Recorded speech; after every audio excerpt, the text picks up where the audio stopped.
86 After Dark recommends simply the best cleaning services. Call 716-912-6940. Western New York's cleaning and restoration leader.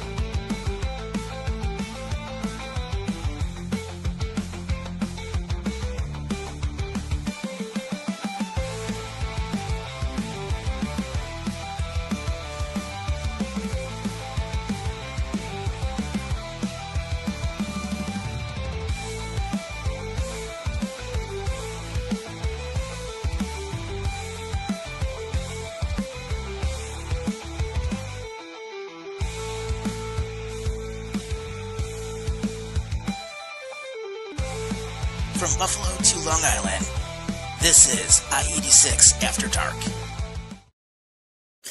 Welcome to I-86 After Dark, everybody. It is Wednesday night, April 8th. You got the Ginger Hammer, great Dame here. And Dame, how's your week going? It was pretty good. I was down in Virginia the past week. So I got to see two Islander losses in person, which was fantastic. And then I got a parting gift when I came home getting sick. So, oh, Jesus. Great. Yeah. How about you?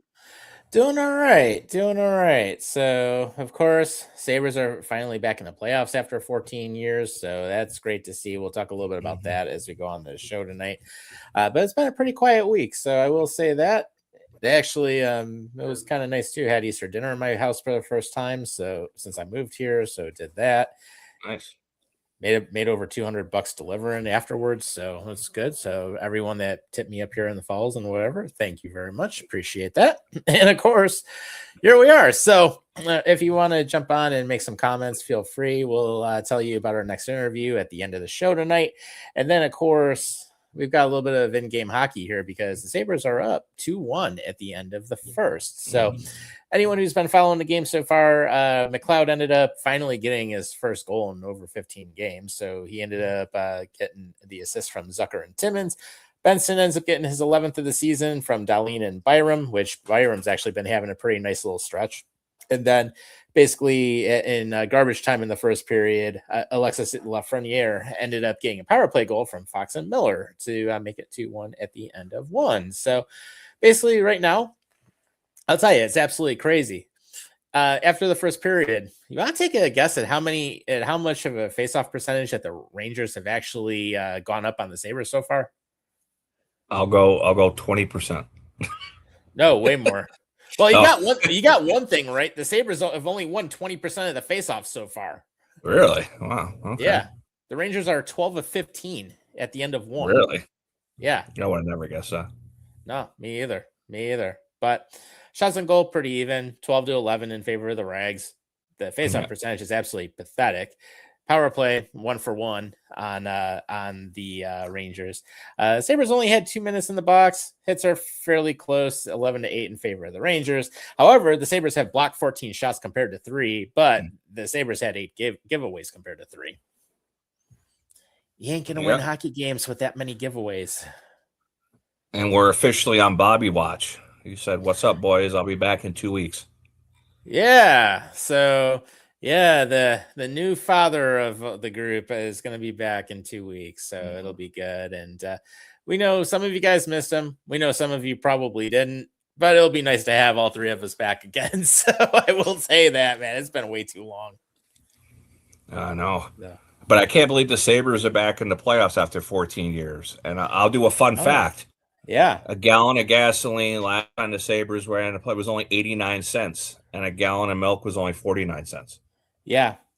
and of course, when I went up on the reservation earlier this week up on off of 31, going down Garlow Road, my favorite gas spot, Garlow Gas and Diesel, which if you guys are out in the Lewiston area, check them out. And no, they did not pay us to plug them. I'm just suggesting them. They're a great spot. Nice humidor, nice weed shop in there too. Good store, good people. $3.34 a gallon on the res. Pretty cheap.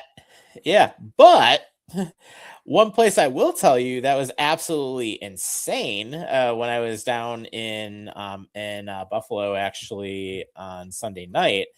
I was actually doing a quick little trip to drop some stuff off, and I was over right on the Lower West Side, right over at Porter, like right near the Peace Bridge. Mm-hmm. $4.29 a gallon. I'm like 7-Eleven.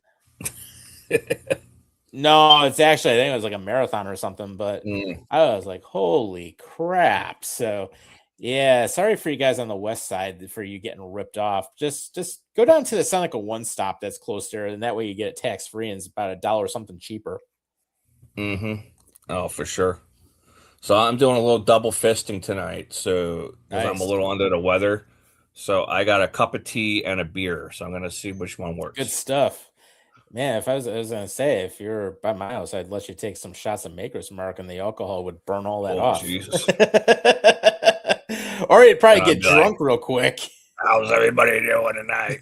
Right? Right. So that being said, we'll jump into our comments, of course, and feel free to drop us some lines as you go through. As always, if you want to check some of our previous shows out, go to Spotify or you can go to our YouTube channel.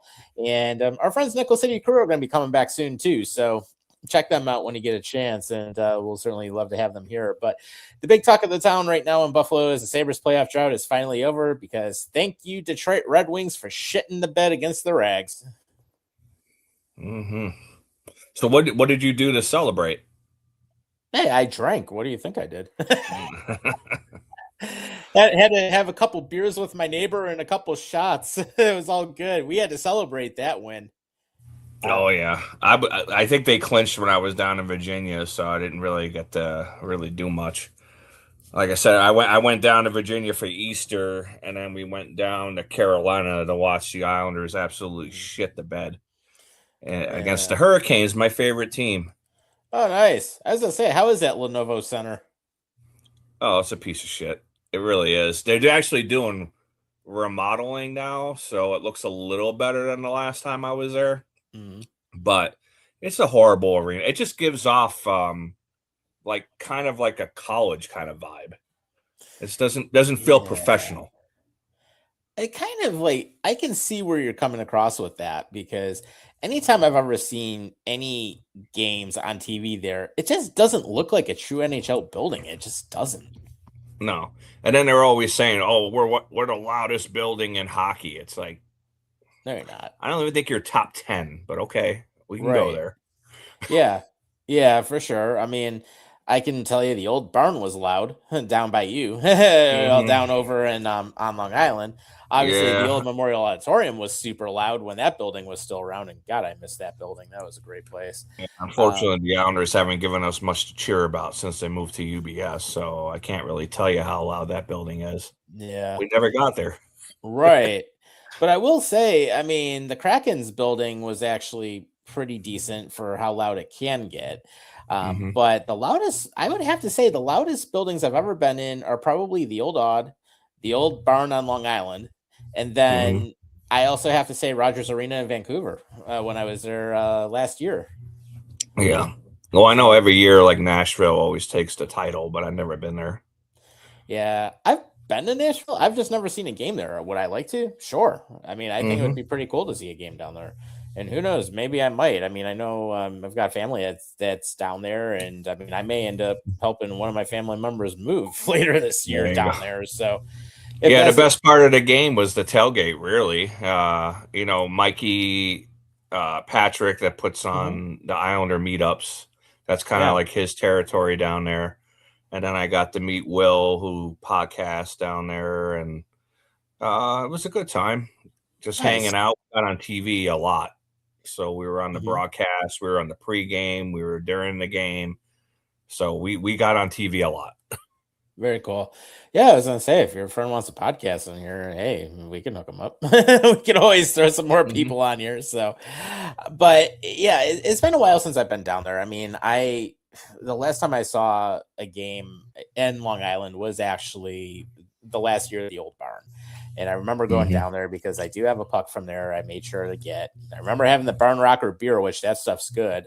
And then it was one of the things we've talked about a bunch of times, even on our old show, the Swedish media incident, which was Dahlene's, I It was his first season playing, and Eichel was just completely pissed off. And it was a time where we had the fire Phil Housley sign up on the glass. Eventually, the ushers ended up confiscating it.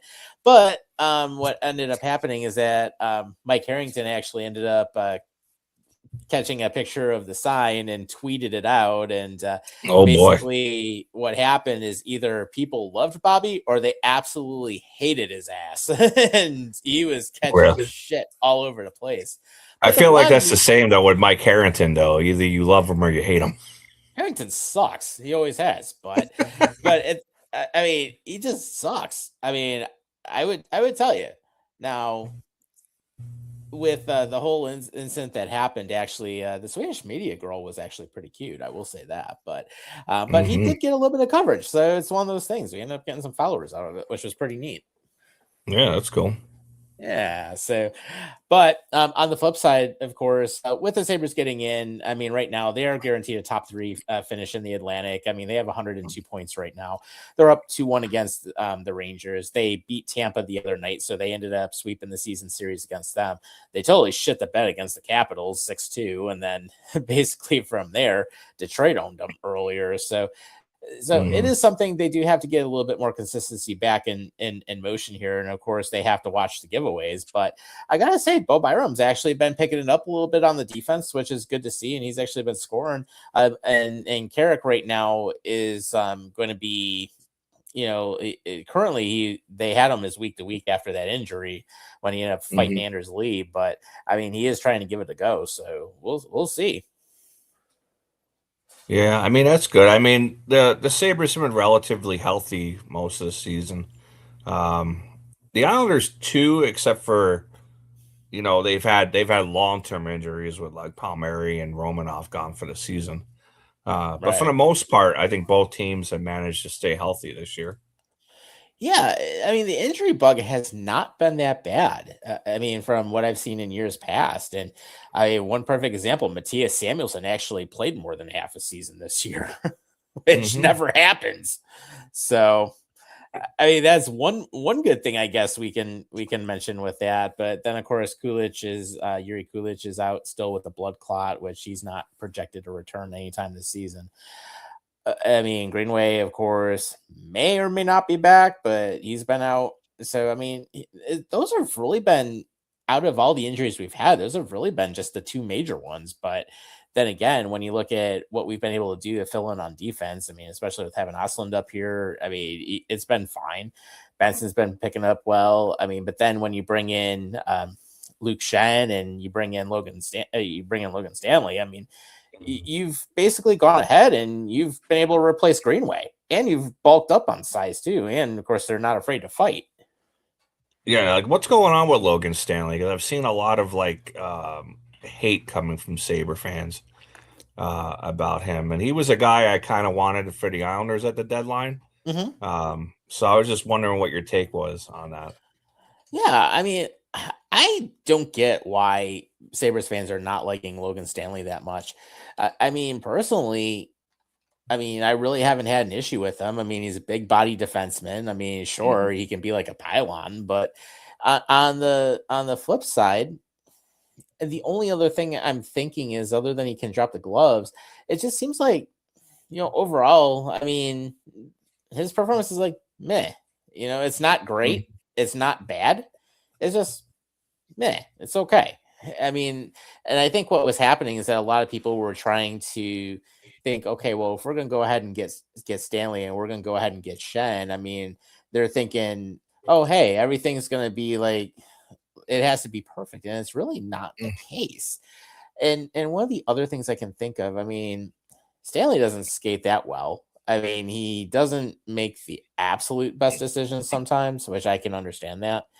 And some people are saying, oh, well, he's not physical. But yet, when he ended up playing his first game with us, I mean, basically what happens, nasty ass hip check, and he drops the gloves.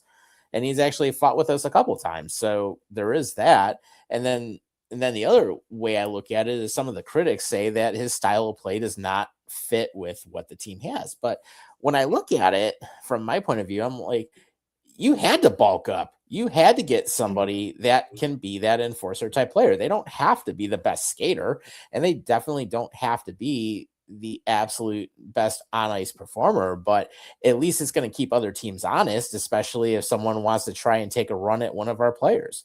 I mean, Stanley can fight, Shen can fight. They both have fought. Carrick will absolutely fight, which he's been a great fit for the fourth line, fitting in this system way better than the Rangers. But then when you look at the other people on the team now, Byram will fight, Peyton Krebs will fight, Took's not afraid to do so. Thompson already had a fight this season. Dahlin will fight. I mean, a lot of the people that used to not fight often seem to have no problem dropping the gloves now. Yeah, I look at Logan Stanley like as like a lanky, real kind of skinny defenseman, along the lines of like Tyler Myers and there's a Dana Chara. They seem to take a little bit longer to develop. He's not exactly that old. He's still pretty young. Yeah, I think he's only like 27 or something, but it's like the same thing. Yeah, and your Tyler Myers comparison is actually a really good comparison because he took a while to develop, and he's not perfect, but he can be effective. But neither one, like Myers or Char, were not really good skaters either. Yeah, they weren't. And Stanley's not that great. Hell, even Luke Shen's not that great of a skater, quite honestly. Yeah, it must be nice to have that kind of glutton of defenseman, though. I wish we had that. Yeah. I would prefer, hopefully with the new coach coming in, maybe they'll play some of the younger defensemen.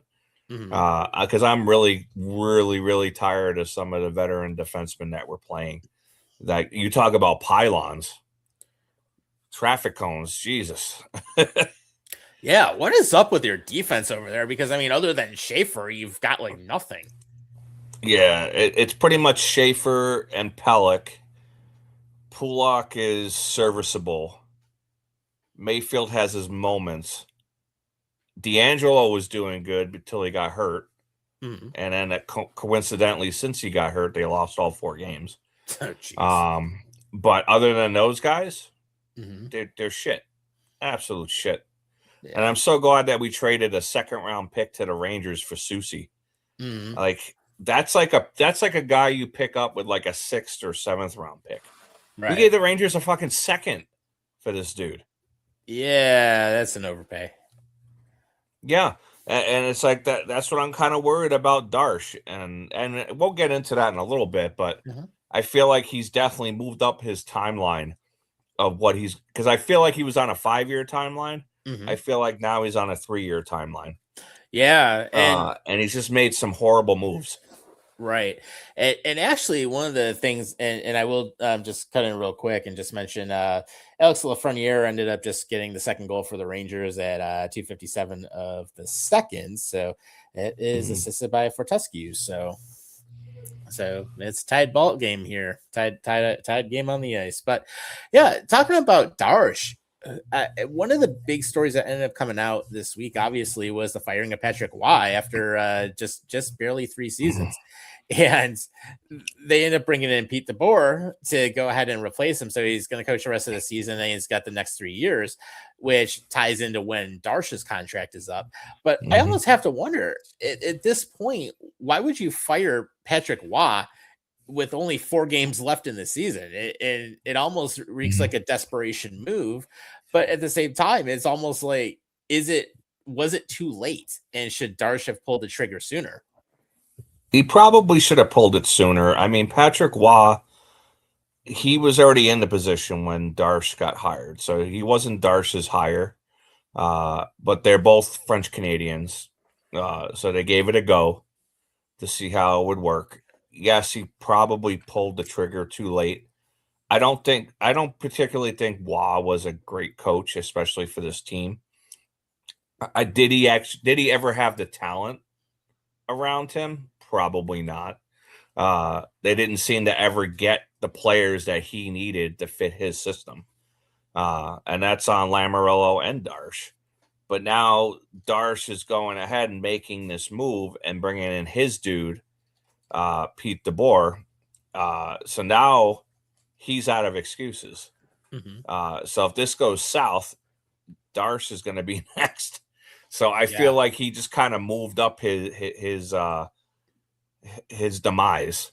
Let's put it that way. Because like the Islanders, I don't know what they're going to do. They're going to have to do some like addition by subtraction next year. And I feel like they're going to have to make some big moves. They're probably going to move Anders Lee out, who's their captain. That's not a really big move for me. When I'm saying big moves, I'm thinking you're going to have to put Barzell on the market, Pelech on the market, and see what you can get for these players. Because you're not building around Barzell anymore. You're building around Schaefer. Right. And that's the future. Yeah. And I want to say, I mean, mathematically, can the Islanders still get in? Yes, they can. But there's a lot of things that have to happen in order to make it happen. I mean, they had it last week. They were up 3-1 on the Penguins, went on the power play and gave up a shorty, and then gave up another goal 2 minutes later. And then all of a sudden it just got out of hand and it was 8-3 Penguins at the final. And then they went into Buffalo and played a better game, but still came out on the losing end. Right. Then they went and played the Flyers on Friday and no-showed. They were down 2-0 early. Patrick Waugh calls his timeout, which he was always criticized about never using his timeout. He used it. He was yelling at the players. It looked like everybody was tuned out. Nobody was paying attention to him while he was red in the face. And then he goes out after the timeout and puts the fourth line out there again. Why he's obsessed with this line, I don't get it. Like Casey Zizekas is the only NHL caliber player on that line. Gatcomb is an AHLer. McLean, I don't even know if he's an AHLer anymore. He might be out of the league. Right. And he puts these guys out there and they don't do anything. They never score. They hardly ever hit. They don't fight. I don't get it. And what happens? Gatcomb takes a penalty right away. They go on the power play and it's 3-0 Flyers. And you pretty much are like the game's over. Yeah. And then we go into Carolina the next day, and somehow we're up 2-1 in that game. But being outshot, I think it was 32-5. Oh, like, come God. on. Like, what is going on? And so that was Patrick Waugh's last game. So I saw Patrick Waugh's last game as an Islander coach. There you go. Yeah, and as of right now, if the playoffs were to start today, basically in the Eastern Conference, one of the matchups right now would be Tampa versus Boston. Then you would have Buffalo versus Montreal, Carolina versus Ottawa, and then of course the battle of Pennsylvania, the Penguins versus the Flyers. So that's what they're looking at. Well, people would love that. Oh yeah, them two teams hate each other. I wouldn't mind seeing that. And then of course in the West you have Colorado versus Nashville, which I'm surprised that Nashville even made the playoffs right now because of the fact that with as long as they keep winning, they have the second wild card spot. But Nashville was absolutely horrific early in the season. They were just losing games left and right. So then all of a sudden Stamkos decided to show up. Yeah, you finally got like a glimpse of his like prime years or something. I don't know, but it was crazy to see that. Then you have Dallas and Minnesota, Edmonton and the Utah Mammoth, which that would be an interesting matchup. And then Vegas and Anaheim, which Vegas is actually in a pretty good position ever since Torts took over. Yep. Yeah, it's I don't know. I mean, it should be some pretty good matchups. I can't wait for the playoffs to start. Of course, it's going to suck without the Islanders being in there for me, but I'll watch it a little bit. I can't really get into baseball season until, hockey's officially over. Yeah. And of course, I mean, the Mets are doing Metsy things right now, so it's... Hey, they're in first place again. Yeah, well, that's good then, at least, so... It's all good. At least last time I looked. I don't know about tonight, so I don't know what they did tonight. Yeah. Well, I think the Jays play tonight, if I remember right. So who knows? Maybe I'll flip on something after our show and after the hockey game or something. But the way it is right now in the Atlantic, of course, Tampa's got the number 1 seed Buffalo's number 2, Montreal's 3, so that takes care of that division. Then in the Metro, the Carolina Hurricanes obviously clinched, and they're leading the entire Eastern Conference. So I mean that's where they're at with 106 points. Now the interesting thing is in the Atlantic, Tampa, Buffalo, and Montreal are all tied at 102. So literally right now, as it stands, they all have 78 games. Tampa's got 1 game on the Sabres because they're 48-24-6 versus 47-23-8. And then Montreal is just right behind at 46-22-10. So that is probably the tightest division out of anything right now when you look at the East.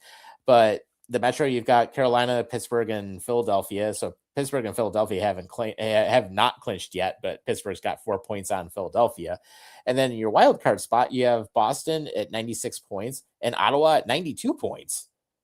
So it's just absolutely insane to see where they're at. Columbus is just outside of the wild card spot. They're 2 points back behind Ottawa at 90 with a 39-27-12 record. Detroit is at 1 point behind Columbus. They're at 40-29-9 with 89 points. And then the Islanders are basically tied in points with Detroit at 78-42, or I'm sorry, with 42-31-5. But of course, right now, Detroit's got the better overall standing.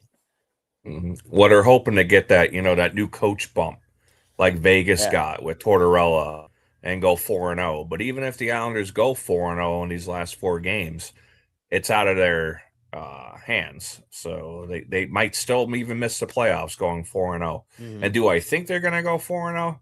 Absolutely not. Yeah. And then when you look at the West, I mean, Colorado obviously clinched. They have 112 points. They're the best team in the league. Dallas is right behind them at 104 with a 46-20-12 record. I mean, Colorado is the only team that's got over 50 wins right now. They're at 51-16-10. Minnesota is at 45-21-12 with 102 points. Then in the Pacific, Edmonton actually is on top right now. They're at 88 points with 39-29-10 for the record. Vegas climbed back up to be in the number 2 spot in that division at 36-26-16 with 88 points.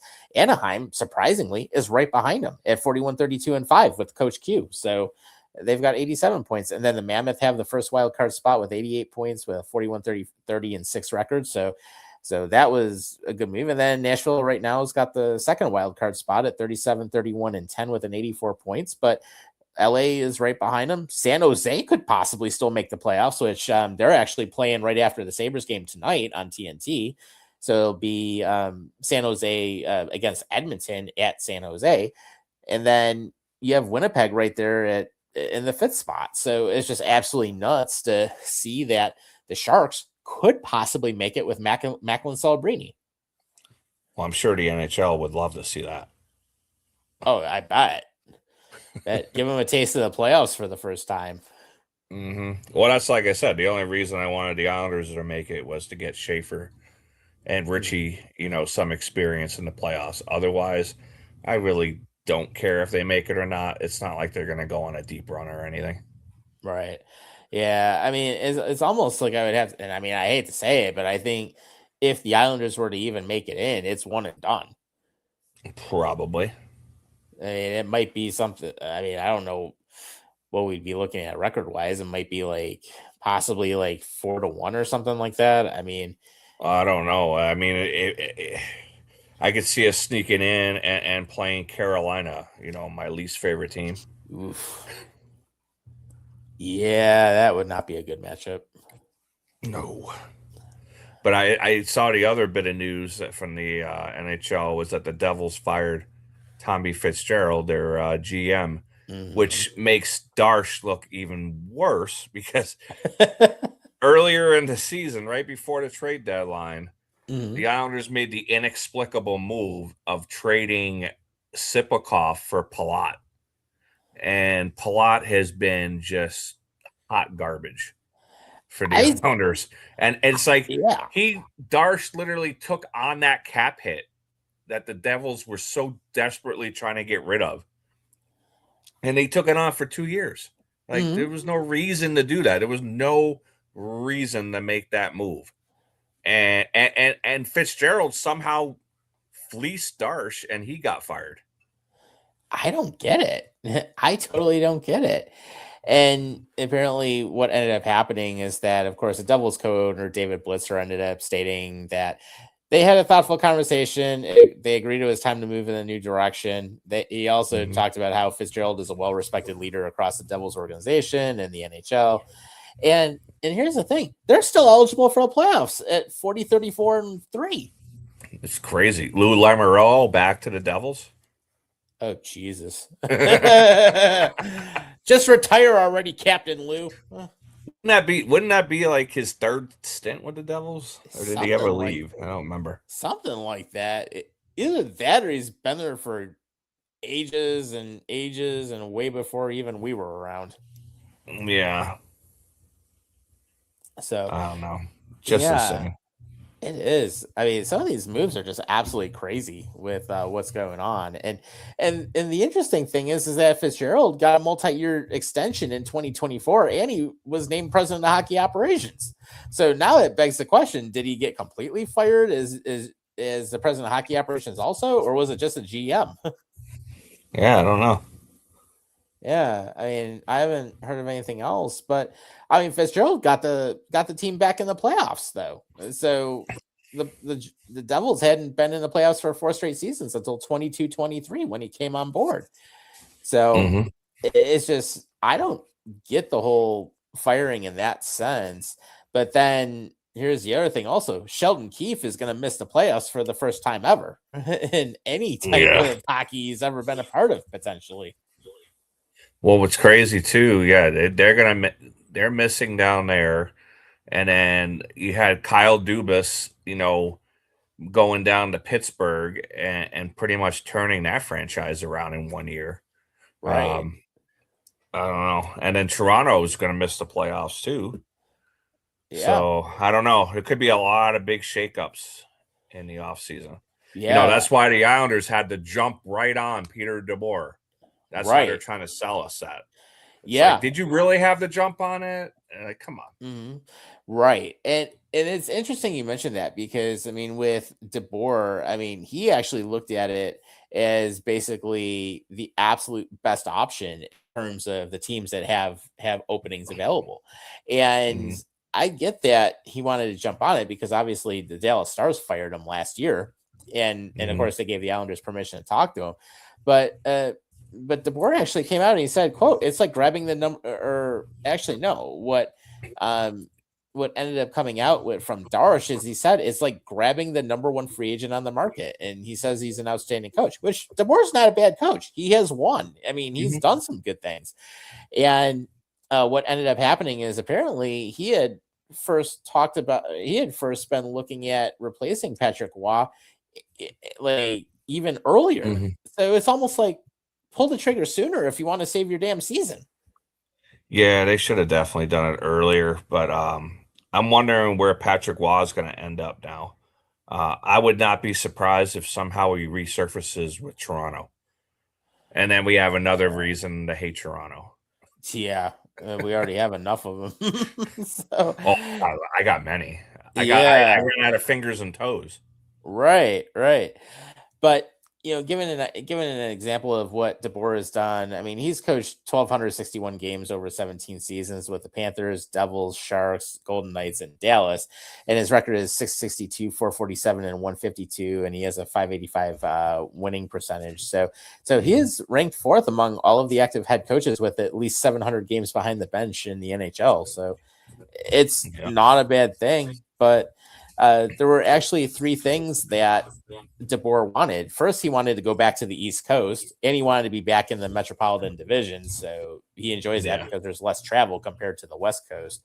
But he also said he was familiar with some of the people in the Islanders organization. He's worked with Bob Bugner in San Jose. He's worked with the video coach, Mike D'Amato, and he's also familiar with several members of the front office and some of the training staff. But he also Lou Lamoriello. Yeah. Yeah. And then he also said he liked the vision that Darsh had. So that was the big thing that sold him. Really? Because I can honestly tell you right now, I have no idea what Darsh's vision is. I really do not know. He made that great trade, getting rid of Dobson for 2 picks and Emil Heineman. And that was like the highlight of his career so far. Right. And that was a great trade because Dobson kind of picked where he wanted to go. And they still got that much for him. Yeah. And it's worked out for both teams. It's worked out for us, and it's worked out for Montreal. But since then, going out and trading a second to the Rangers for Carson Soucy, horrible. Yeah. Going out and trading Siplikov to the Devils for Andre Palat, horrible. Going out and trading a first and a third to the Blues for Braden Shen, horrible. He said at the beginning of the season that he would not trade a first for anybody on the wrong side of 30. But then he goes and does it anyway. And then he says, I want to get younger and faster. But every move he made, we got older and slower. So I'm very confused about his vision. Yeah.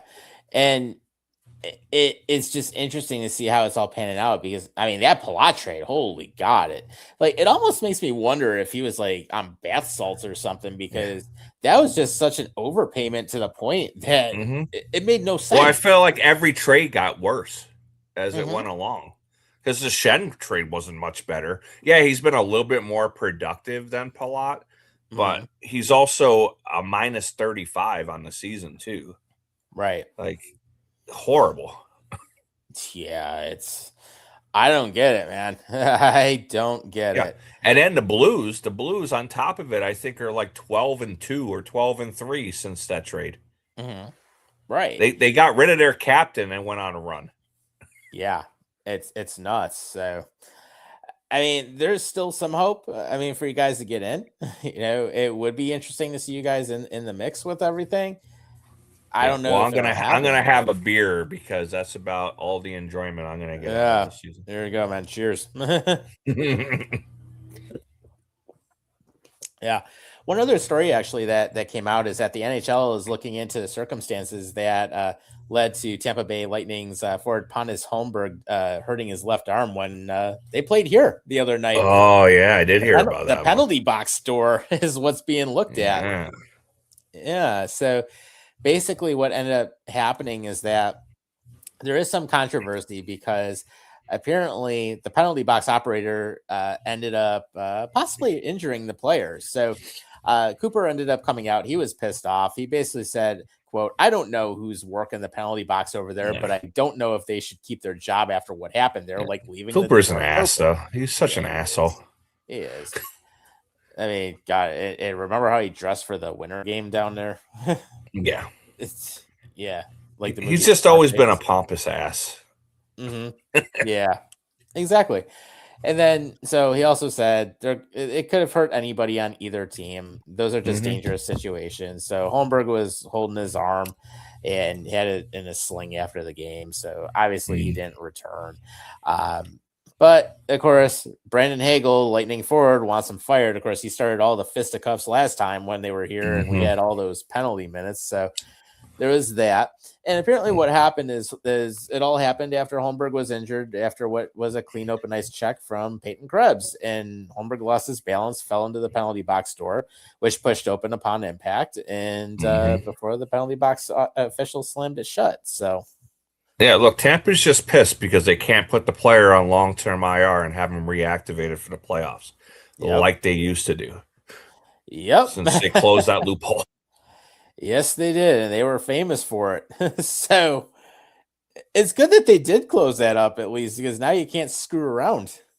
Yeah, well, I feel like the 1 year it was kind of legit, and then the second year when Kucherov was out most of the season, and then miraculously he could have came back with like 2 weeks left in the season. He was fully healthy.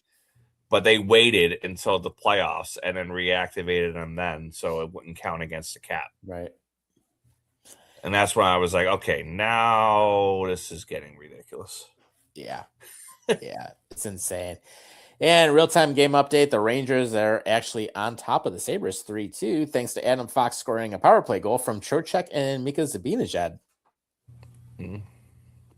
What the hell? What is going on? Yeah, come on, Sabres. It's like you can't be shitting the bed with only 4 games left here. Come on, guys. Oh, we got a comment. Yeah. The All Over Jay fan club. Guys, it doesn't get better than Jay watching you guys on the big screen with a bottle of Jay, celebrating myself as my birthday is this Sunday and my son is Friday. How sweet it is. First off, Jay, happy birthday to you, brother. we'll post the beer to you. So we'll do that. 21. Mm-hmm. Congratulations. Yes. Should I break out the maker's mark and take a shot for it? We can go with the beer. That's totally good. But oh, okay. He was drinking Jack. Okay. Ooh, bottle of J, it said. So hey, Jack is good. I love that stuff. I thought it was maybe like a different kind of liquor I never heard of before. Yeah. But no, hey, you can never go wrong with a bottle of Jack Daniels. Nah. I like the blackberry. I like the fire. It's pretty good too. Yep. Never had the Tennessee honey, but I know. Neither have I. Yeah, but I know the regular one's fine. I mean, let's see. He's also got a bottle of Makers. There you go. Good stuff. Yeah, got one here. My neighbor gave one to me, so that's cool. But then I also drank part of her bottle of Jameson, so there is that. Yeah. Oh yeah. That's weird because I'm like mostly Irish, and I don't like Irish whiskey. Yeah, I don't mind regular Jameson. Now I've had like some of their stronger stuff, which is all right, but I will say it's like Maker's Mark. That's like one of those you either love it or hate it, and it's something where if you want something that's really strong going down and has like a little bit of bite to it, that's like the perfect stuff for it. I mean, there you go. That will definitely get you messed up pretty quick. So we'll say that. But, well, it seems like that we have one more story. Although I don't have the picture, I should have got the picture uploaded. Yeah. Actually, how do you say it? The Zammoth? Yeah, the Zammoth. So the Utah Mammoth decided to put together a Zammoth, which is going to be a mammoth-looking Zamboni that is built on the original body of the 2002 Winter Olympics Zamboni. So, but like the picture that he sent, it had like giant tusks out like the front of it. Yeah, so they basically. How is that going to turn in the corners? That's a good question. I don't know how it would do it because it's like the tusks are out so far to the point where it makes it look like it wouldn't even work. Yeah, unless it's just the one that gets the middle, I guess, because they have like 2, sometimes 3 Zambonis. Yeah, very possible. I mean, that could definitely be an option. So we'll be seeing that come out fairly soon. And then Jay says, Buffalo Sabres in my city and they losing to the bum Rangers. What the fuck is going on, Hammer?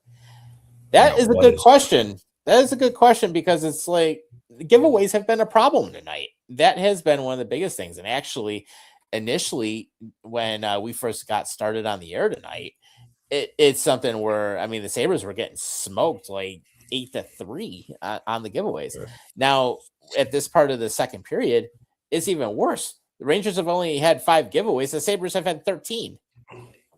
Yeah. Well, what's the saying? Every once in a while, even a blind squirrel finds a nut. Yeah. So. Yeah. It just happens. It does. I mean, it could just be one of those stretches where it's like, they've played well all season for the most part. If you're going to start losing games, at least you already clinched. So it like doesn't mean shit at this point, except for seeding, but come on. Yeah. You don't want to back into the playoffs. So you want to go in with some consistency. Yeah, for sure. So it is something that they're going to have to work with and they're going to have to clean it up fairly quick because I mean, right now, shots on goal are dead even at 18. I mean, the Sabres are finally winning some faceoffs, but it's 58-41 in favor of the Rags. Obviously, the Rangers have had power plays. They're 2 for 2 on the power play tonight, so that doesn't help.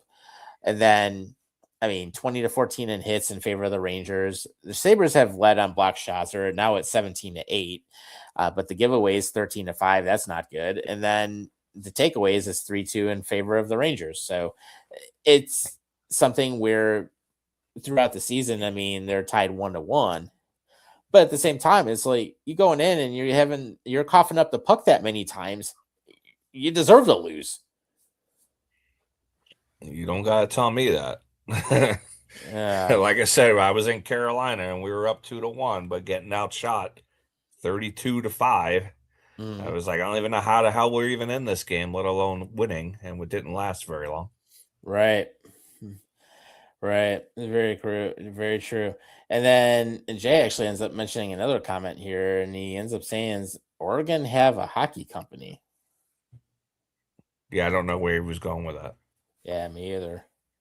I could see I got Portland. lost. Yeah, I could see Portland having a team maybe at some point in the future. I mean, it is a nice it is a nice city. I think it would do well. I mean, honestly, I'm happy for Seattle that they got a team. I mean, that was a very nice arena. That was a very nice fan environment too. I will give them that. And but there is actually one other thing I did want to mention, and there are rumors that we're going to be seeing the final games of Alex Ovechkin, because he is going to take the offseason to really determine what he wants to do, and he may call it a career here in the NHL after 21 seasons. Yeah, I was hoping he'd get to 1,000 goals regular season, but that would probably be at least 3 more seasons, and I think he wants to go over and play in Russia while he still has a little bit of juice. Yeah, and he's going to be turning 41 in September, so he's to that point where, it just depends on what he wants to do. But if it is the last few games of his career here in the NHL, I'll say one thing: definitely a fun player to watch over the years. A really good player too. I mean, and it was nice to finally see him hoist that cup after all that time. Oh yeah, so that's good for sure. I mean, when I first saw him come into the league, man, he was like a bull in a china shop. He was just running around, flying, hitting everything. And of course, he obviously learned that, well, I need to have a longer career, so I can't really do that. Yeah. But he was something to watch when he first broke in. Yeah, he was. And then even as his game changed a little bit over time, I mean, still one of those players. I mean, one-timers, he's one of the best at it. And then when you look at it, at the fact that he's not afraid to stand up for his team, not afraid to go ahead and drop the gloves if he has to, not afraid to make the hits, but definitely great spot in terms of what he's done. And I would almost say, in a sense, I mean, when he came into the league with Crosby, I mean, yeah, you have two great generational players coming in at the same time. Their games are totally different though. And it's something where it's totally different, but they're interesting to watch in either case. And I would almost have to say, I mean, both of them are going to be Hall of Famers. We all know that's going to happen. But I almost have to think, in a sense, I mean, if you had to look back, Crosby was more of the type that he would fly around and he knows how to create openings and he knows how to score. Ovechkin went more into the dirty areas. He could definitely hit more in the corners. He would fight more. Actually, he's got several more. He's been suspended a few times also. But the thing that I like about Ovechkin, though, is his consistency, because with the fact that he still has 30 plus goals at 40 this year, he's still effective. Even with him being older and out of his prime, he's still very effective. Yeah, he's got a killer shot still. So I guess Jay said the Utah Mammoth name, the Oregon company filed a counterclaim. I didn't hear that story. Yeah, I didn't either. I'd have That's to look actually an into interesting one. Yeah. And then he also said the Bruins did a good job on James Higgins for just $975,000. Yeah, so the dream of him coming to the Islanders is finally done. Yep. So, yeah, and actually, I did just look up that story that Jay just mentioned, and basically what it is: a hockey bag manufacturer ended up filing an injunction over the Utah Mammoth name, and that ended up that was actually first reported back in October, but apparently there's another. It's not the only trademark challenge that they've had, but apparently what happened now is that Houghton Smith Entertainment Group Hockey ended up filing a motion to end any trademark dispute with Mammoth Hockey LLC, which they said had made threats of litigation since the NHL team was officially named, and it included a cease and desist letter. So pretty much from there. Mammoth Hockey was founded in 2014 by Eric Olson and Lars Holscheik, and the company said the NHL team's nickname has created confusion and undermines their brand's identity, arguing that the online searches for Mammoth Hockey bags would lead people to the NHL team's store first instead of their own. So that's weird because I've never heard of them before. But I didn't either. Well, it was like I wanted the Utah to be the Yeti, and then it's like they got sued by Yeti because you might confuse it with the coolers. Mm-hmm. I was like, well, you might sell more coolers now, right? And Mammoth, and Mammoth. I mean, sure, it's the name of a hockey team. It's the name of that organization that sells hockey stuff. And at the same time, look at Mammoth camping bags and camping gear. I mean, that's all based out there too. Oh, Bobby coming in hot with one. So apparently, Frank Salavalli says Islander players told him Patrick Waugh talked a lot about the Stanley Cups he won, and it really wore on them. Okay. Yeah. So they don't want to win any Stanley Cups, I guess? What are they trying to do? Pussy out? I don't know. Stupid. Hey, sometimes you gotta have tough love in that locker room and tell it the way it is. I mean, I could see, like, growing up watching the Islanders, you know, they would always parade in dynasty teams and the dynasty players, and they always talked about that. Right. And after a certain point, I'm like, I don't give a fuck anymore. I want to win our own Stanley Cups. Right. You guys deserve to win one at some point. So, you know. But, yeah, it is. Yeah, I didn't even realize that there was that story still, like, from way back, but no, it's interesting to find out. So we learn something new all the time.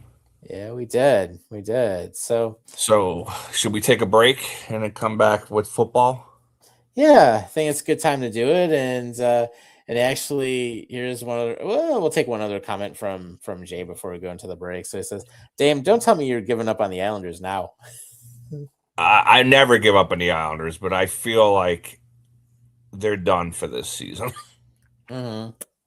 They were, if you go back to last Monday, they were 1 point ahead of Pittsburgh, playing Pittsburgh, up 3-1 on the power play. And then I don't know what happened. And now Pittsburgh is almost 100 points, and we still haven't hit 90. Mm-hmm. So I don't know. They had one bad week, I guess, but that one bad week was at the worst time of the season. Right. Yeah, it's crazy. But if anyone's wondering about the Masterton Trophy, basically Kyle Palmieri is the nominee for the Islanders, and Rasmus Dahlin is the nominee for the Sabres. Woo! So that, of course, will be named at a future date where they'll go down to the 3 finalists. But that's what we're at. So that being said, you know what? Let's take a break. We're going to go into a commercial. We'll come back on the other side, and we'll drink up some more beer and different things here. And, of course, we'll take more comments. And, of course, at the end of tonight, we'll announce who's coming on next for the interview. So stay with us. Oh, yeah. Stay tuned. We will be right back. All right. See you on the other side. This episode of I-86 After Dark is brought to you by Superfry, right here in Merrick, New York. Superfry is serving up homemade soup, legendary hand-cut fries, and wraps that always hit the spot. And if you're hungry for something next level, try the Zazzini, stacked with crispy bacon, melted mozzarella cheese, juicy chicken cutlet, and their signature Roscoe dressing. One bite and you'll know why it's a local favorite. So when you're craving real flavor, head to Superfry in Merrick, New York. Big taste, handcrafted, and always fresh. To place your order, call 516-379-SOUP or just scan the QR code on your screen and get Superfry fast. All right. Welcome back to the second half of I-86 After Dark. You got me, the Ginger Hammer. You got the Great Dane here with us. We're hanging out like we always do on Wednesday nights. So if you guys want to comment, it is up and running for everybody. Of course, if you want to take a look at our previous episodes, go to Spotify. You can go to YouTube, obviously. And, of course, at the end of tonight's show, stick around because 10 p.m. Eastern time, we will have our next interview. And this is a good one. So we definitely want to make sure that we end up giving you that opportunity there. So that being said, let's jump into football because there are some fun things here that we want to talk about. And the first thing is, of course, Dexter Lawrence, because basically what happened is Dexter Lawrence wants to get the hell out of New York. And apparently it's one of those deals. Obviously, him and the Giants are in an impasse, but there are some possibilities of where he could go. And one of the things with Dexter Lawrence demanding a trade is that one of the things that Bleacher Report has looked at, and this is by Mo Morton, or no, by Mo Moton. Try to say that name 5 times fast. The Buffalo Bills are going to take a look and see what type of package they can put together to bring that 340-pound behemoth into the team. Damn, are the Bills always tied to every single player that hits the market? And they seem to be, and I don't know why. First of all, we all know the pipeline goes only one way. It goes from Buffalo to the Giants. I don't know about going the other way. Right. Because it normally doesn't happen. Or it's usually the pipeline is Carolina to Buffalo and not the other way. That's it. But I don't understand why all of a sudden he wants out. He went through the lean years, and now they're finally starting to build something, and he wants out. Yeah, I don't get it. I mean, the Giants have good coaching finally. I mean, you end up getting Harbaugh, so that's a big upgrade. And then you figure Scadabo's going to be coming back from the injury, so you'll have him back. I mean, you're going to finally have something at QB, so there's that. But it's absolutely nuts that all of a sudden he just wants to be out. What is it? He said he could go to the Chargers. Yeah. So here's one of the scenarios that Moten ended up putting up. Basically, if the Bills were to get defensive tackle Dexter Lawrence, they would basically send the Giants a 2027 second round pick, a 2026 third and fifth round picks. So basically for 3 picks. But I'm thinking about it. If you're sending a second, third, and a fifth, I mean, it almost seems to me it's like, is he worth more assets than that? I feel like he could be, but especially since those Bills picks are probably going to be low, you know, in the draft. They're not going to be like a high round. But then again, if he wants out of this situation, then it kind of makes me think of like AJ Brown too. It's like, right, how are these players going to gel and be actual teammates?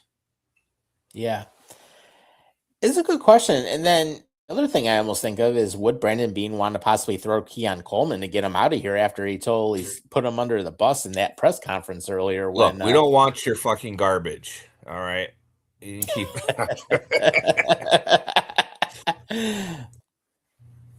Yeah, but I mean, would Lawrence be a great upgrade? Sure. I mean, but then of course, right now the Bills have cap hell that they're dealing with is not as bad as some of the other teams, aka the Dolphins. But I mean, they might as well throw Keon Coleman in there. I guess they're gonna have to get rid of him at some point. I can't see him staying in Buffalo. Yeah, I don't see him wanting to stay here after all that. So, I mean, maybe what you do instead of one of those picks, maybe you throw in 2 picks in Keon Coleman and then basically take Dexter Lawrence off of the Giants. Yep. That could be one way to do it. Yeah, I'd say that seems a little bit more enticing for me, I guess, than the 3 picks. But I don't know. We'll see. Yeah. We'll see how it shakes out. Yeah, he's had a little taste of success, but really hasn't done a whole ton. And then half the time he's been in trouble with the team anyways. Yeah. Well, the Giants have a lot of experience with players like that. Yep. Including yours. Yeah. Yeah, true. And then, of course, we know that Harbaugh won't take shit from anybody. So there is always that. So it is one of those things where that'll ultimately happen. But, you know, still, could anything happen with Keon Coleman? Sure, it could. Could Dexter end up here? Possibly. We'll have to wait and find out. Well, if the Bills do make that trade, do you think they would use their first round pick to get a receiver? I mean, it's very possible. I mean, I would definitely want to look in the upper rounds. I mean, usually that's where you're going to be finding your best players. So, Well, I was just reading about the draft, and they were talking about how a lot of teams are interested in defensive players this year. So there's going to be a lot of maneuvering in the first couple rounds. But that the best position, the strongest position in the draft this year is actually wide receiver. Yeah. And at that point, it's like I would almost tell the Bills, if I'm doing the draft, be like, get yourself a wide receiver first, ship Keon Coleman out, and then there you go. Yeah, I think it's just going to depend how the draft falls, I guess. Because I know the Bills are interested in drafting defense, but if everybody is taking defense and that one of those receivers shakes out, then you gotta pull the trigger. You got to. Yep. And then Jay throws a comment in here, and he said the Bengals are desperate. They can make a move. They had Jeremiah Love over there days ago, running back from Notre Dame. Yeah. All right, we'll take Jamar Chase. Yeah, there we go. There we go. Of course. And then thinking about it, one of the other things that ended up happening is Kirk Cousins went to the Raiders. Yeah. So I guess he's like in the the end of his career there. I really thought he was going to go to Minnesota. I think we did talk about that.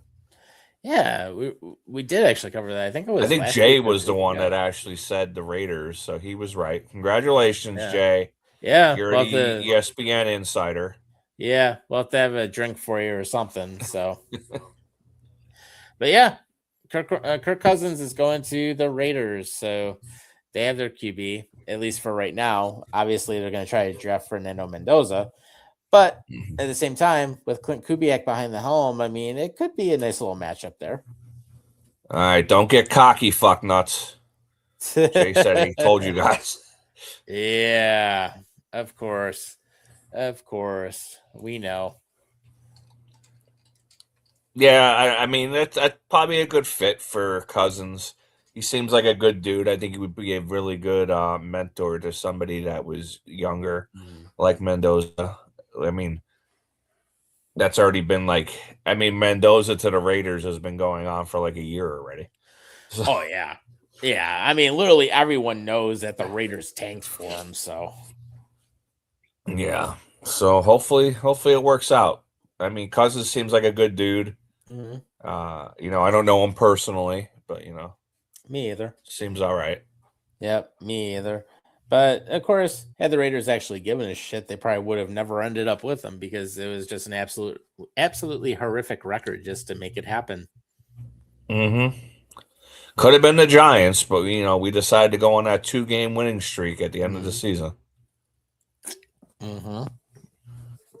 Yep.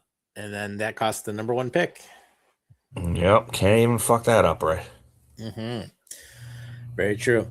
So then the next thing we ended up having this past week is that the Chiefs wide receiver Rashee Rice will not face NFL discipline because basically he's been let off the hook. All the charges were dropped, and he ended up, of course, missing the first 6 games of last season for a suspension due to his role in the high-speed crash in Dallas that left many people hurt. And then, of course, he was sentenced to 30 days in jail, 5 years probation at that time for pleading guilty. But then, at the same time, now it's like, oh, hey, spitting on a woman, smacking a girl around. It's basically like, oh, hey, there's no charges here. Move along. Yeah, the NFL doesn't make any sense when it comes to discipline. They're so on like drug charges, particularly like marijuana and stuff. Oh yeah, that's horrible. Can't do that because we all know that weed is a performance enhancing drug, right? Because I know every time I smoke up, I want to go play a football game, not sit on the couch and veg out. Right. But apparently the NFL is saying, hey, it's okay, go smoke some weed. It's like, well, actually, no, they're saying, no, don't smoke weed, but don't beat the shit out of a woman. Or actually, wait, no, you can, but we're just I thought they said the other thing. They said go beat the shit out of a woman, but don't smoke weed. Right. And if you do both, then I don't know. Yeah, I'm not sure how that comparison would work, but apparently it's okay to beat the shit out of somebody, but it's not okay to smoke drugs. I don't know. And then Jay said, who do you guys see picking up in the draft at number 26? I have a name, but want to hear what you guys take. Yeah, let's open it up. You guys throw some comments in. Let's hear what you have to say about the possible draft. And then Bobby said, the Giants, to be fair, took all of Baltimore's garbage. Hey, we got Isaiah Likely. Yep. We're rolling. Right? So, yeah, Giants are doing a little bit here. But, yeah, guys, if you want, put it in the comments. Let us know what your take is. So we'll go from there. And then, actually, one of the other things that ended up happening is that Jalen Hurts may not be getting a new deal with the Eagles after all. Really? So that was actually new to me because I was going to say, it's like, what the hell is going on with that? Yeah, I know. Well, what did they? I don't know. I don't know what the Eagles are doing. Playing hardball, I guess. I have no idea.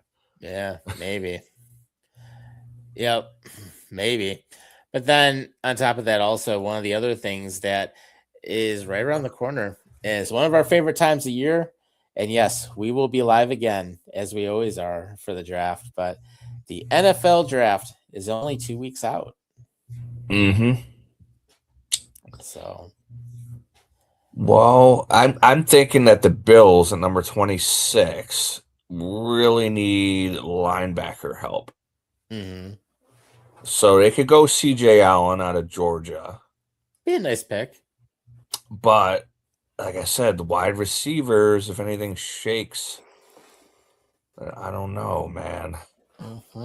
Because the really top wide receivers are going to go in the top 10 probably. Yeah. So I don't know. I don't know who would shake out that would fall that far. Yeah. It'll be an interesting thought, to say the least. I could see it possibly early on, but then there's so many different areas that the Bills need some help in right now. So I don't know. There's a couple around there, like Omar Cooper Jr. From Indiana. Yeah, he'd be a good option. And actually, Jay ends up thinking, he says Caden McDonald to the Bills. What are your thoughts on that? Caden McDonald?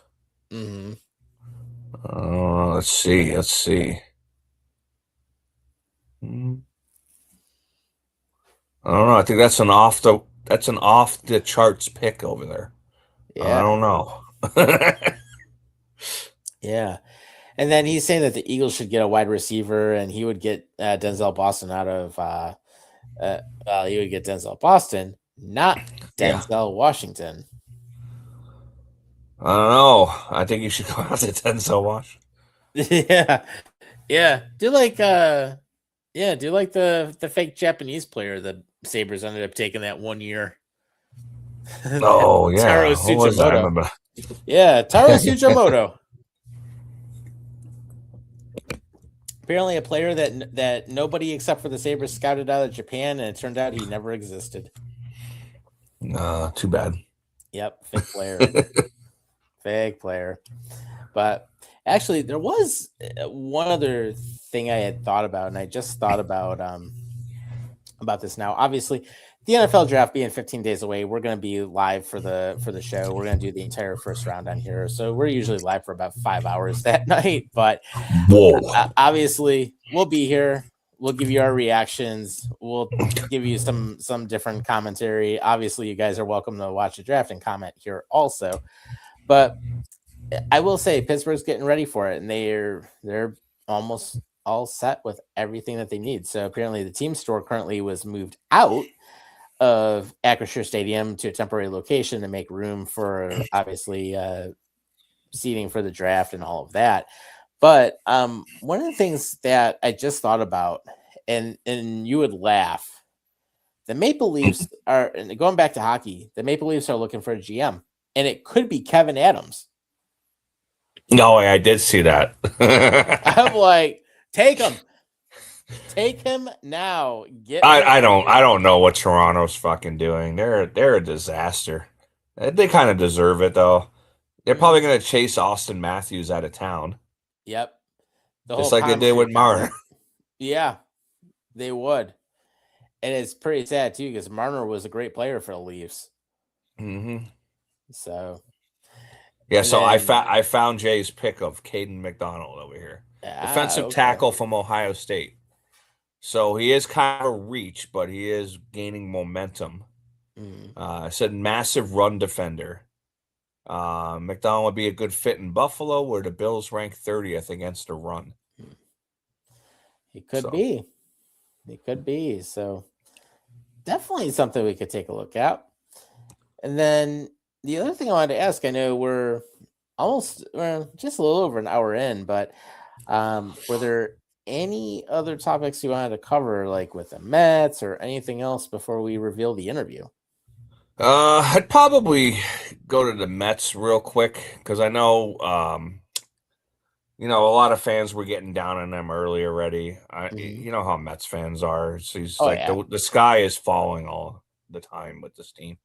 It's like, dude, it's a long season. There's gonna be plenty of ups and downs. It's like, let's calm down. They got out to a slow start, then they kind of redeemed themselves this week. So they've been playing a lot better. The bullpen's been great. That has been okay. Nice. Yeah, the one thing that's kind of let them down is all the new bats that they brought in.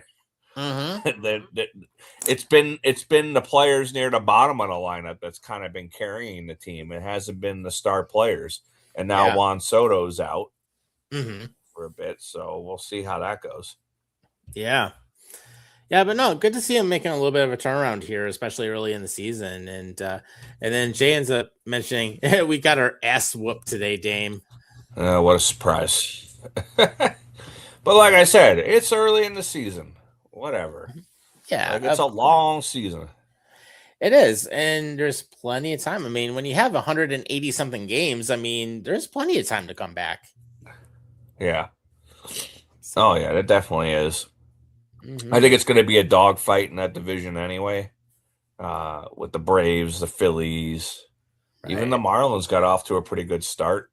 The only team that's kind of struggling is Washington. Yeah, but I think they might have hit something with the bullpen. We all know how bullpens you could hit or miss every year. You never know. And it seems like right now it's hitting. So let's keep that going. Yep, for sure. So good to see him be back in first and make that climb. So that's good to see here. Well, we might have dropped out now with the ass whipping today. Yeah, possibly. Possibly. But still, even right there, I mean, they're in the mix. So it's good to hear that. But that being said, before we wrap up, I know we didn't have a whole lot of topics to really cover tonight, but we wanted to give you guys a little bit of a hint on who may be coming on the show next week. And here's the first clue. So this individual was known as a shorthanded specialist. And in the 1974-75 season, this player set an NHL record at the time by scoring 8 shorthanded goals in a single season. And his defensive prowess and penalty killing abilities were so legendary that he finished his career with a staggering plus 195 plus minus rating. Okay. I was going to go Tommy Fitzgerald, but then you said 70s. So yeah. Yep. Then on top of it, then for the second clue is a Buffalo icon of perseverance inducted him into the Buffalo Sabres Hall of Fame in 1986. He wasn't just known for his stats, but in 1975, he was also awarded the Bill Masterson Memorial Trophy, which recognizes, of course, NHL players that have who exemplify perseverance and dedication to the sport of hockey. Okay. And then the third clue is the man behind the great deflection. His impact on the game of course, extended way beyond his playing days and his roots. And basically, what he's done is he was able to essentially become a scout and executive. He ended up playing a pivotal role in one of the most daring moments in hockey history. And he also orchestrated the 1989 deflection of Alexander Mogilny from the Soviet Union to the U.S. And Bob Kelly is not the player, Bobby. Oliver J. Don Luce. This guy. Let's reveal it. Let's reveal it. So. Oh, no. How do I get rid of... Oh, I got to go to the side. Yeah. Now, there we go. So, Jay, you are right. It is Don Luce. Good guy. So Don Luce will be joining us next week at 10 p.m. Eastern time. And I will say it's about an hour and 20-minute interview. I remember sitting in it with Bobby. Great guy to talk to, seriously. Really, really nice guy. And actually, we may have him back to do a second interview in the very near future as well. We're going to try to work that out with him. But for people that love old school hockey and love the history of hockey, this is going to be a must watch, because I have to say, especially when we talked about the defection of Alexander Mogilny from the Soviet Union to the US, very interesting in that conversation. And literally, Don was talking about how he couldn't talk to his family for weeks at a time because basically they didn't want anything being traced to where he could possibly end up dead. So, or other people could be harmed. So it was just a totally different world with communism over in the Soviet Union back at the time.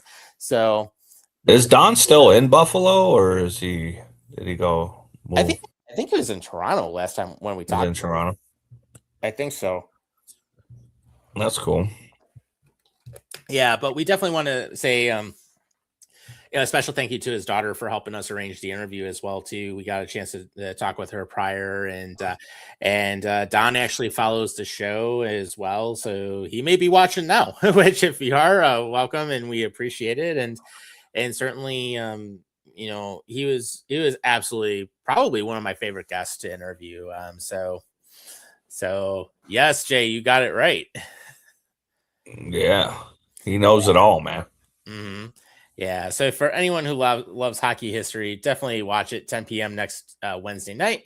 Stay with us first for the show, then stay with us for the interview. So that's how it'll all work out. But no, great interview. Yeah, we only got one more episode without Bobby. Yeah, and then we'll have to ask him when he comes back how fatherhood's been treating him now. So now that he actually gets to manage one of his own. Yeah, my kids are almost grown, so it's been a long time since I had little kids. But it was a rough time. Yeah, I know. It's like one of those things, man. Once you get through those first couple of years, it gets easier in most cases. Yeah, it's easier now. I just my wallet's always empty now. Yeah. And she's got a job. I got to go pick up my daughter from work in a little bit here. Okay. And she's asking me for money for something. I'm like, don't you have a job? Yeah. It's like, don't you save your money? Oh, no, she doesn't save it. Yeah. I just signed her up for the AAA driving course. Okay. Because she can get her license at 17, but I didn't realize that they're so backed up that now the class doesn't start till September. Oh, God. I was like, whoops. Yep. I remember taking that 5-hour pre-licensing and all that fun stuff. Mm-hmm. And then, of course, every 3 years, take it to get the insurance reduction, which I was. Oh, yeah. I just took that a couple months ago. Man, that shit was fucking boring. Yeah, it was. I love that you can do it online. I did it all in one day on a Sunday, too. Oh, Christ. Yeah. I had to split it up when I did it. And actually, the one day I had to really split it up because I fell asleep at my desk watching it. So I did the online one. I'm like, thank God I'm not in the actual class at a place. Oh, it's so fun. It's got voice recognition on there now. So you got to. Like you actually have to. A saying to make sure it's you that's doing it. Yep. And they make you repeat it like 5 times, so it really like does your voice print. Yeah, it's super annoying. Yeah. I might actually have that coming up fairly soon too, but yeah, that was boring as hell sitting through that. Mm-hmm. But it's good for 3 years, so it is. And you know what? And that's not a bad thing. So, just one of those deals, just get it done.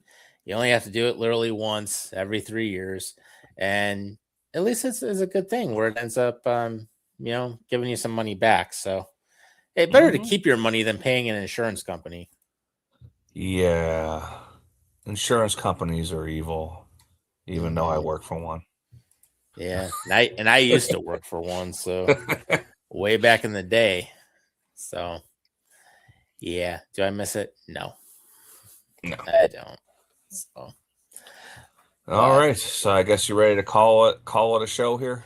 Yeah, so it's actually one of our shorter episodes, which is fine. There was really not a lot of news that came out this week, but of course, I feel like crap anyway.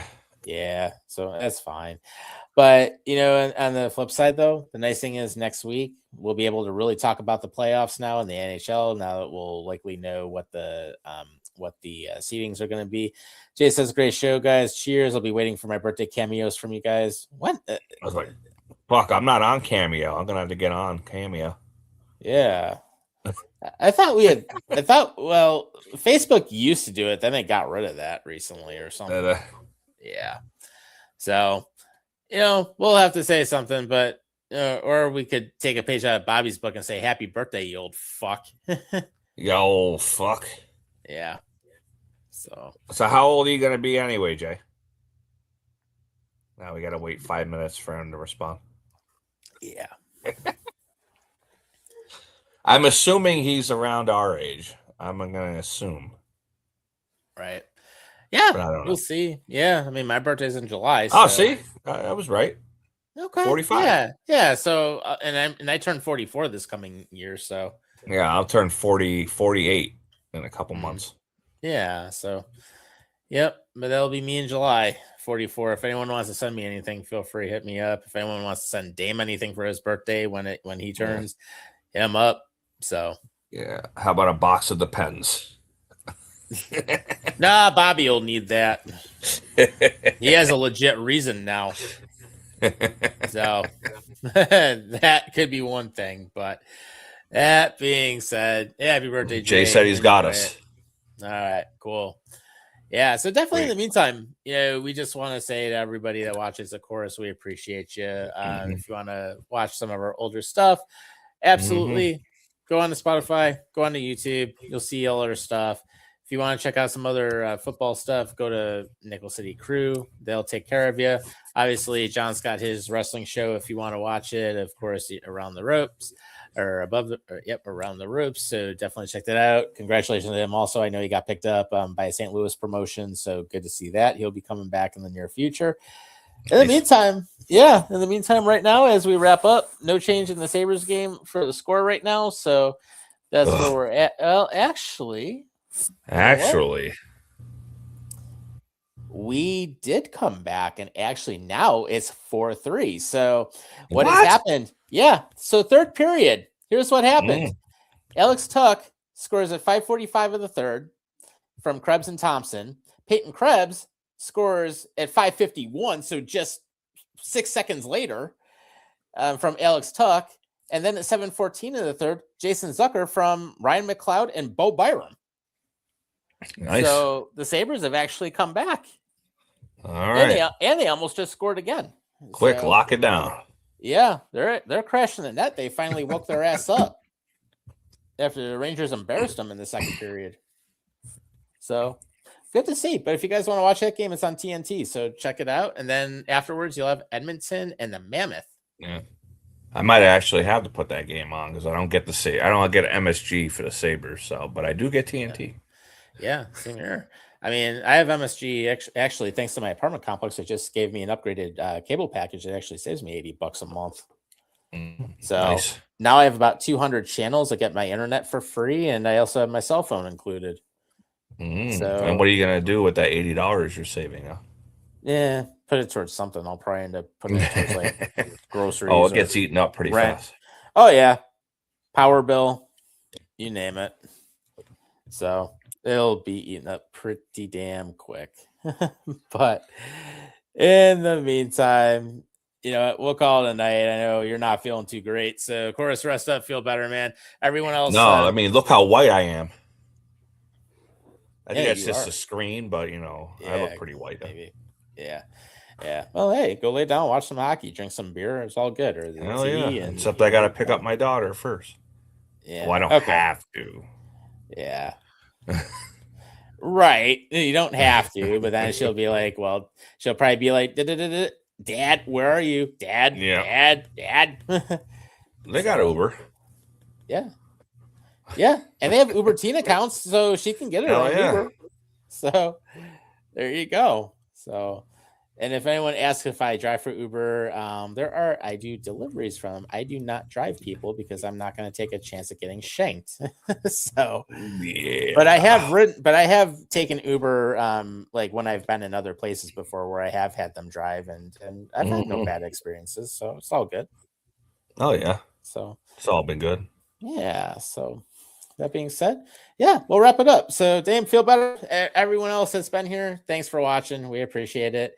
And of course, we'll see you next Wednesday. So take care of yourselves See you next week. and each other. We'll see you next week. Take care. All right.